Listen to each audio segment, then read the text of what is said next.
선로 위의 비행기. 1초에 117m를 달리는 차세대 고속열차 해무. 울산 지난 것 같아. 안 지났어요. 안 지났다고? 365.6? 현재 상용화를 위해 시운전 중인 차세대 고속열차 해무. 그 중심에 한국형 고속철도 기술개발 사업의 총괄 책임자 김기환이 있다. 열차 운행의 속도가 빨라질수록 정밀함을 지켜내는 것이 관건이라 말하는 그. 2015년까지 10만 킬로미터 주행시험 완료를 목표로 오늘도 달리고 있다.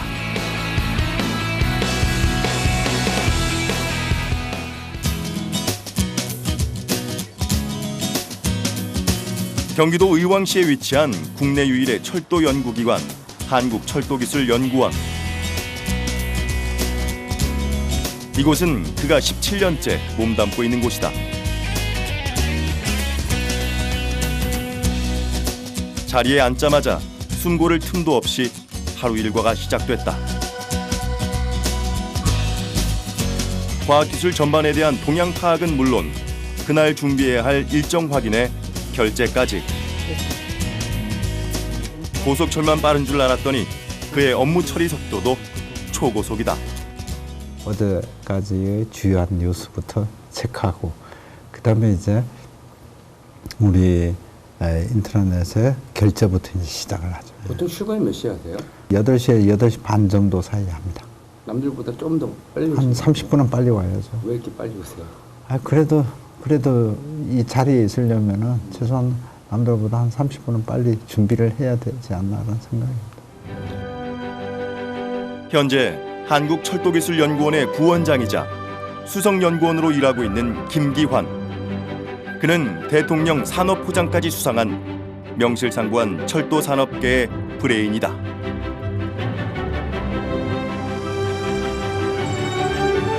그는 자리를 비우는 경우가 많다. 직접 발로 뛰며 현장을 챙기기 때문이다. 그의 오전 첫 방문지는 내구성 테스트가 한창인 6차유도 진동대 제어실. 아니 해외 나가면은 저거 한 이틀 테스트하는 건데 이쪽 사람들 딱딱 맞으니까 한 3시간, 4시간이면 딱 끝나더라고. 열차에 들어가는 전기 변압기의 진동 실험. 무게만 5톤 이상 나가는 고가의 변압기로 실험을 할 수 없어 대체한 콘크리트 덩어리. 달리는 열차와 같은 상황이 연출됐다. 이걸 항상 일정하게 흔들어주는 게 아니라 열차가 달릴 때 진동이 받는 것처럼 아주 랜덤하게 거의 비슷한 거기서 측정한 값을 여기다 집어넣어 가지고 똑같이 모사도 지금 할 수가 있는 거예요. 저렇게 해서 얻어지는 건 뭐를 얻을 수 있는 거예요? 전장품이나 장비들이 실질적으로 열차에 달았을 때 달기 전에 저러한 진동에 충분히 견딜 수 있는지를 먼저 여기서 테스트를 해보는 거죠. 덩치만큼이나 무거운 소리를 내며 진행된 내구성 테스트가 무사히 끝나고 그 다음 들른 곳은 냉난방 성능 시험장. 오, 지금 영하 몇 도죠? 20도? 오, 20도. 온도하고 습도하고. 기본적으로 이걸 따라 연동되게 되니까 네. 저희가 그 애들 센서들이 이렇게 네, 그렇죠. 여기저기 아, 예. 설치가 돼 있어요. 네. 전체 온도를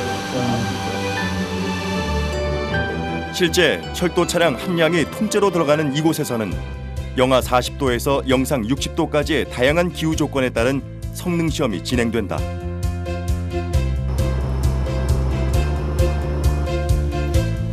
여객 차량의 운전에 있어서 가장 중요한 부분 중 하나가 냉난방. 오늘 실험엔 제빙기가 준비됐다. 러시아 진출을 하려면 영하 40도까지 낮춰야 돼. 네. 저희 영하 40도로 시험할 수 있게. 제빙기를 이용해 만들어진 인공 눈이 열차 곳곳에 뿌려지기 시작했다. 냉난방 성능이 불량하면 승객의 만족도가 크게 떨어지기 때문에 새 차량의 냉난방 성능 시험은 필수 코스다. 영하 20도에서의 냉방 시험. 많이 추우세요? 예. 아직까지도 코끝이 아직도 빨개. 별로 신경을 안 쓰고. 그동안 해외에서 수행해야 했던 환경 시험을 국내에서 가능할 수 있게 해준 효자 시스템. 이루어나가더라고요. 분야별 진행 상황과 실험 결과를 꼼꼼하게 체크하는 것도 후배들을 이끌어가야 하는 그가 해야 할 일이다.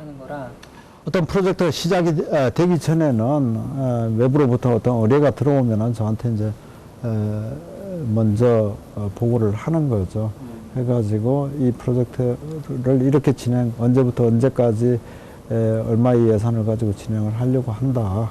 그다음에 끝나면은 이제 끝났을 때 결과하고 어떻게 진행이 되었다는 것은 또 이제 연구자들이 또 보고를 하는 거고, 어떤 문제가 있었는지 없었는지 그런 부분들까지. 시간을 분단위로 쪼개 쓰는 김기환 수석연구원. 이번엔 연구원 안에 있는 선로를 찾았다. 전차선을 이용하지 않고 무선으로 전기를 받을 수 있는 기술을 시험하기 위해서다. 아니 이게 필요가 있어 없어? 이게요? 네. 필요 있습니다, 이거. 아니 림은 어차피 움직이기 위해 가지고 그렇죠. 전차선에 테스트를 하기 위해 가지고 림은 필요한 거잖아. 그렇죠. 지금 400km 시험이지. 그렇지. 함께 머리를 맞대 현안을 공유하고 현장의 목소리를 듣기 위해 발로 뛰는 김기환 수석연구원. 그렇죠. 좀 400. 그러니까 지금은 이와 같이 전기를 그냥 전차선이라는 게 이제 통해 가지고 이제 전기를 받는데, 그걸 땅에서부터 이제 곧바로 비접촉식으로 받으려고 그걸 이제 테스트하기 위해 가지고 어디 선로가 가장 좋은지를 테스트 구간을 지금 정하려고 지금 여기 나온 거예요. 150m 정도는 더 나올 수 있는가 봐. 그럼 150m까지 갈 필요 없이 저 끝에서만 스톱하더라도 저쪽에서 잡으면은 300m는 될 거잖아요. 근데 차가 조성이. 상사가 아닌 코치가 되려 한다는 김기환 수석연구원. 그가 이렇게 현장을 뛰는 데는 나름의 이유가 있다. 이렇게 보고 나서 이제 다시 들어가 가지고 우리가 봤던 것하고 그동안 생각했던 것을 다시 정리하는 계기가 될 수 있는 거죠. 그런 것들이 상당히 중요한가 봐요. 그렇죠. 당연히 그렇게 함으로 인한 어떤 실질적으로 하기 위한 하나의 프로세스예요. 그러니까 단계이죠. 그러한 단계를 정확하게 해야만 나중에 가가지고 돌이켜가지고 다시 또 되돌아오는 법이 없이 곧바로 한 번에 다 패스할 수 있는 방법. 그러니까 가장 시간을 단축할 수 있는 방법이지 않나라는 생각입니다. 제 나름대로 몸으로 터득한 거예요. 그는 이제 일선에서 물러나 전체를 책임지고 아우르는 위치에 있다. 결국은 철도공사의 근본적인 연구 아이템은 어떻게 하면은 운영하는데 트러블 안 나게 제대로 빨리 조치를 취해가면서 하는 데의 문제에 초점을 맞춰야 되는 거지 않습니까? 트러블 슈팅을 어떤 이런 데이터를 기반으로 하시긴 하시되, 이는 계측된 거나 이런 것을 통해서 하시는 게 아니라 진짜 경험이 바탕된 데이터를 가지고 풀어나가시는 일이라는 거예요. 저는 한번 오랜 현장 경험에서 나온 비법과 지식을 어떻게든 전달하고 싶은 그다. 생각이 굉장히 많아요. 노하우를 남들한테 이렇게 쉽게 공개하세요? 그거 노하우를 받을 때도 나도 국가로부터 예산을 받고 그러한 노하우를 다른 사람들한테 전파하기 위해 가지고 배웠던 거니까 당연히 내가 가지고 있는 자료, 지식은 누구든지 우리나라 우리 후배들한테는 누구든지 다 줘야 되는 게 맞지 않나요? 그게 이제 또 우리 수석 부장님의 또 생각이신군요. 그렇죠. 머릿속에 든 걸 빨리 다른 사람한테 전달을 해줘야 남 머릿속에 또 다른 걸 또 집어넣을 수가 있잖아요. 회의를 끝내자마자 그가 찾은 곳은 광명역. 부산에서 진행되는 해무 주행시험 테스트에 참여하기 위해서다.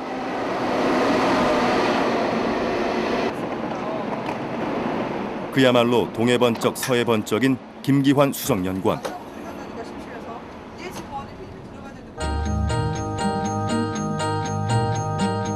한국형 고속철 사업의 총책임자로 참여해 만들어낸 소중한 결과물, 꿈의 고속열차 해무. 자식을 만나러 가는 것처럼 설레는 그다.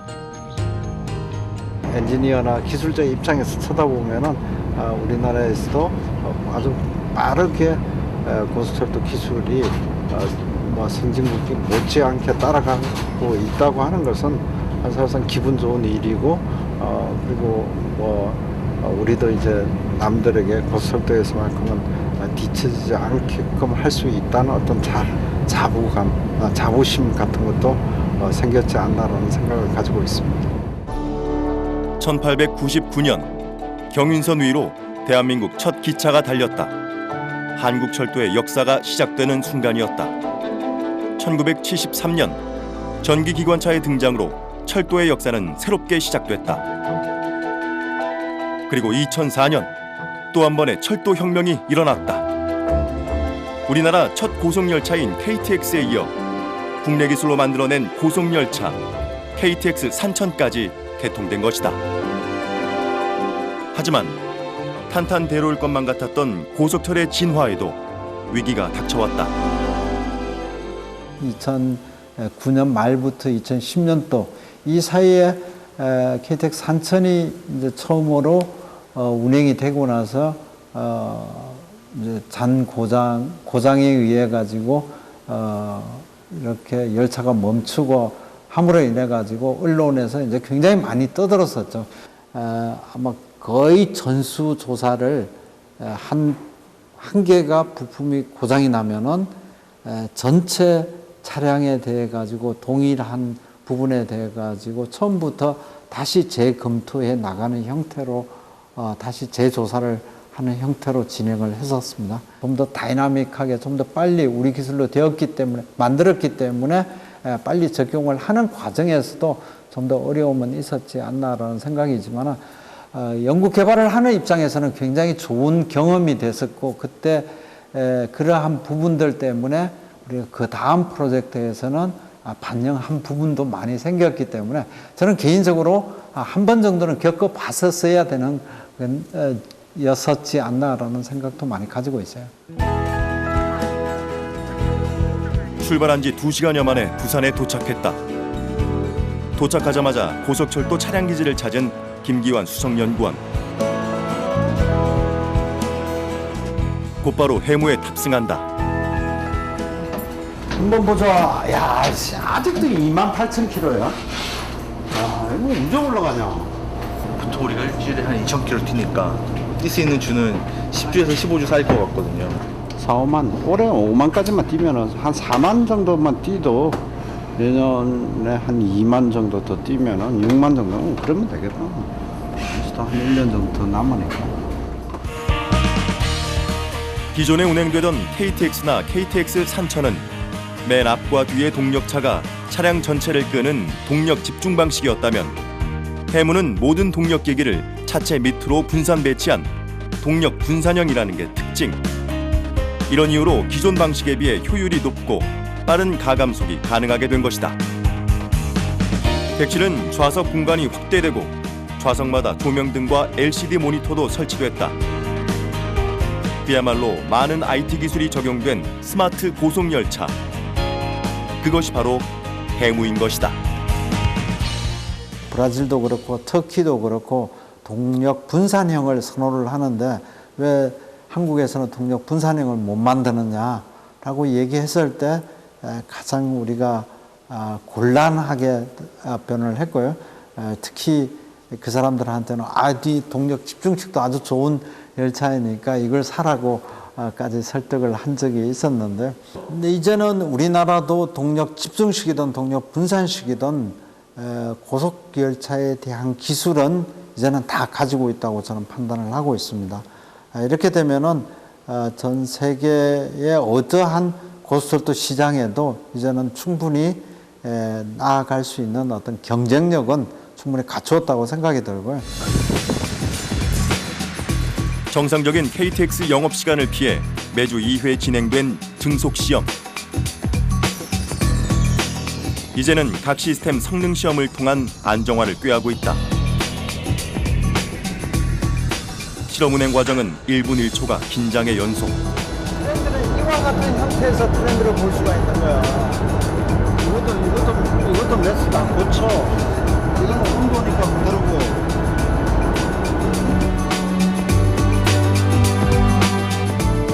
해무가 속력을 내달릴수록 해무의 심장, 종합계측실에서 데이터를 확인하는 연구원들 역시 분주해진다. 이 차에는 약 570개의 측정 포인트에서 다 값들이 다 올라오고 있습니다. 그 값들을 여기에서 이 화면을 통해 가지고 다 모니터링하고 체크를 하고 있는 곳이 되겠습니다. 이 화면만 여기서 저기까지 저 화면만 쳐다보면은 거의 다 이 차량의 상태를 다 볼 수가 있는 거죠. 예를 들어 가지고 뭐 대차나 차체의 진동이라든지 그다음에 각종 기기의 온도라든지 뭐 이런 것들을 다 여기에서 다 체크를 다 하고 볼 수가 있는 거죠.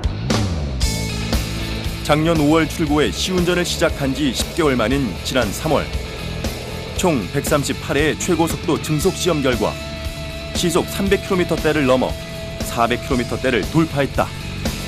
KTX보다도 초당 34m나 빠르고 보잉 737 여객기의 이륙 속도인 초당 86m보다도 훨씬 빠른 차세대 고속열차 해무. 이 모든 기술이 우리 손에서 만들어졌다. 지금 서울에서 부산까지 420km입니다. 420km를 우리가 350 이상 왜 가느냐. 그러면은 지금 현재 우리가 약 2시간 40분 정도 서울에서 부산까지 움직이는데 그걸 90분 만에 간다고 하면은 아마 교통 전체의 어떤 패러다임이 바뀌리라고 생각이 들고요. 앞으로 전 세계 시장을 타겟으로 할 때는 우리가 이 정도의 기술을 가지고 있다는 것은 충분히 시장 선점을 하는 데 있어 가지고 중요한 팩터라고 저는 생각을 하고 있습니다. 3시간여 만에 해무의 주행 테스트가 성공적으로 마무리됐다.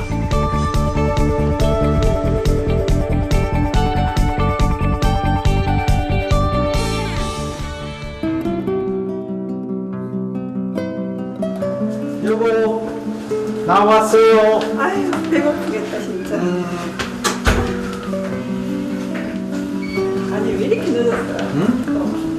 간식 하나도 안 하고 이때가 있은 거예요? 밤늦게 저녁 식사를 차려내는 아내는 남편이 그저 안타깝다. 금방 온다 해가지고 한두 시간씩 기다리게 해가지고 10시 넘어서 밥 먹을 때도 있고, 그러니까 배가 너무 고파 오니까 많이 못 먹기도 하고 막 그러거든요. 오늘도 남편 덕분에 늦은 저녁을 먹게 된 아내. 그 일이 얼마나 고되고 힘든지 알기에 만난 음식으로 남편의 마음을 토닥여준다. 황태 무침 먹어봐요. 맛있게 됐어.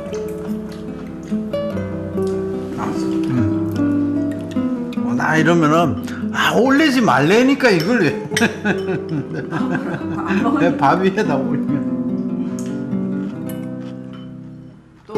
아내의 따뜻한 미소는 그에게 효과 만점인 피로회복제다. 김기환 씨에게 아내는 아무것도 없던 시절에도 자신을 사랑해주고 아껴준 든든한 버팀목이었다. 가난한 유학생의 아내가 되어 낯선 독일에서의 생활을 시작한 그녀. 그녀는 남편이 가장이라는 무게에 짓눌리지 않길 바랬다. 늘 바빠가지고 함께하지 못한 시간이 많으니까 점수가 나쁘다고도 할 수 있는데 또 뭔가 이루어낸 거를 자꾸 나한테 보여주니까 남편이지만 좀 존경할 수도 있고, 또 애들이 아빠가 하는 아빠를 존경할 수 있게 해주는 거, 그게 참 감사하고. 어떻게 보면 나는 대부분이 뭐 큰 국책 사업을 맡고 나서부터는 거의 바빠가지고 집을 제대로 돌보지 못한다. 뭐 집에 있을 시간 자체도 별로 없었으니까 대부분 주말에도 다 출근을 하고 다 그랬으니까 그러다 보니까 항상 가족들한테는 조금 미안한 감이 항상 있어요, 한편에. 서로를 인생 최고의 선택이자 운명이라 말하는 두 사람. 그들의 밤은 그렇게 깊어갔다.